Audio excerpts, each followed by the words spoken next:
Bonjour les sixièmes. Donc initialement, je n'avais pas du tout prévu de filmer cette vidéo pour vous aider dans l'assimilation du vocabulaire et de la leçon.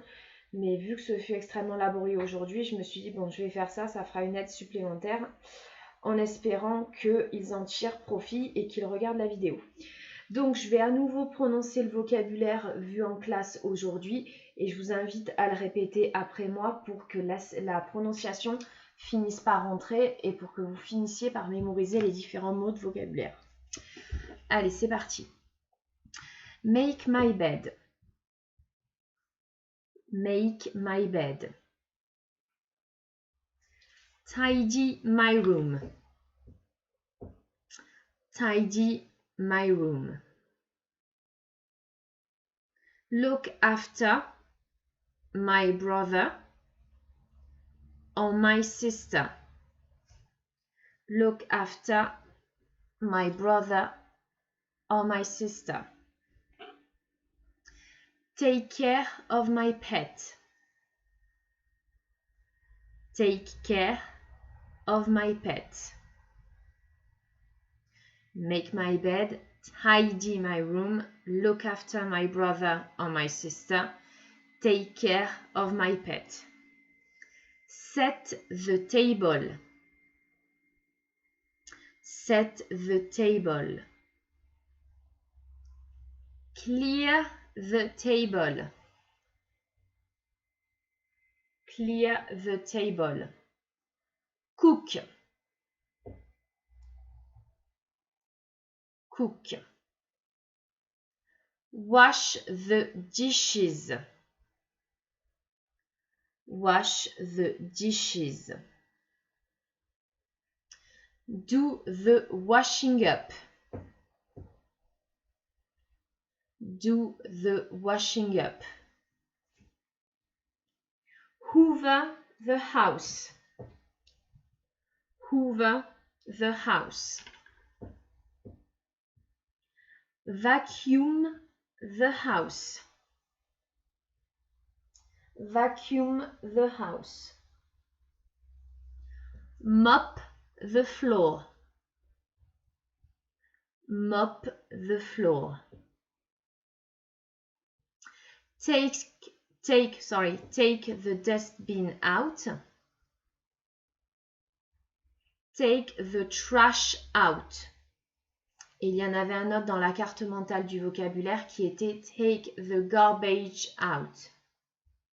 Take the garbage out. Carry the grocery bags. Carry the grocery bags. Hoover the house. Vacuum the house. Mop the floor. Take the dustbin out. Take the trash out. Carry the grocery bags. Sweep. Sweep.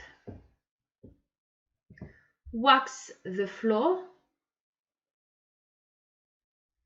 Wax the floor. Polish the floor. Shine up. Shine up. Dust. Et vous pouvez même compléter en disant par exemple dust the furniture pour faire la poussière sur les meubles. Dust the furniture. Juste dust, c'est faire la poussière. Do the laundry. Do the laundry. Load the dishwasher. Load the dishwasher. Unload the dishwasher. Unload the dishwasher. Ok, donc ce vocabulaire est le vocabulaire que vous devez savoir. Comme d'habitude, challenge de vocabulaire, aucune faute d'orthographe, 20 sur 20, plus bonus 20 sur 20, donc 2 fois 20 sur 20. Et donc, mots de vocabulaire que vous devez réciter sur la feuille avec les images. Donc, c'était la première étape, vocabulaire. Deuxième étape, être capable de parler des corvées ménagères qu'on a l'habitude d'effectuer chez soi. Donc, pour remettre en contexte, vous avez choisi d'incarner une célébrité ou un personnage fictif, ok, pour lequel vous avez parlé de sa routine. Là, vous allez parler des corvées ménagères. Donc forcément, c'est des corvées en lien avec sa vie à lui ou sa vie à elle. Donc la question, what chores do you usually do at home? What chores do you usually do at home? Quelle corvée as-tu l'habitude de faire à la maison? Chaque amorce de phrase, donc le sujet, I, est un de mes adverbes de fréquence. Donc vous avez les petits camemberts ici. I always. I always. I usually. I usually. I often. I often. I sometimes. I sometimes. I seldom, pour dire pratiquement jamais, je ne fais pratiquement jamais ceci. I seldom. I rarely, pour rarement. I rarely. And I never. I never. Always. Usually. Usually. Often. Sometimes. Seldom. Rarely. Never. Ok? Toujours, d'habitude, souvent, parfois, presque jamais, rarement, jamais. Ok?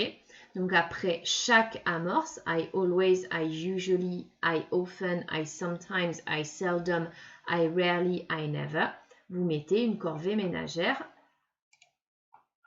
dont vous avez les traductions ici. Ok? Donc ça, c'était la deuxième étape. Troisième étape, parler des corvées que vous devez faire chez vous ou que vous n'êtes pas obligé de faire. Ok? Donc, what chores do you have to do at home? What chores do you have to do at home? What chores do you have to do at home? Amorce de phrase, I have to, but I don't have to. Ok, je dois faire ceci, mais je ne suis pas obligé de faire cela. Il ne faut pas dire je ne dois pas faire cela parce que je ne dois pas, c'est une interdiction. Alors que là, c'est l'absence d'obligation. Ok, I have to, but I don't have to. Ok, I have to make my bed and tidy my room, but I don't have to take the trash out. Ok, et voilà. 3 étapes dans la leçon. Première étape, la mémorisation du vocabulaire et la récitation du vocabulaire. Deuxième étape, parler des corvées qu'on a l'habitude de faire à la maison avec les différents adverbes de fréquence. Always, usually, often, sometimes, seldom, rarely, never. Et ensuite, parler des corvées ménagères qu'on doit effectuer à la maison ou qu'on n'est pas obligé d'effectuer à la maison pour la troisième étape. Voilà, et ceci est votre prochain contrôle. Vous avez tout sous les yeux. Je vous souhaite bon courage en espérant que tout le monde dans la classe prendra la peine de regarder la vidéo. Bon courage, bye bye.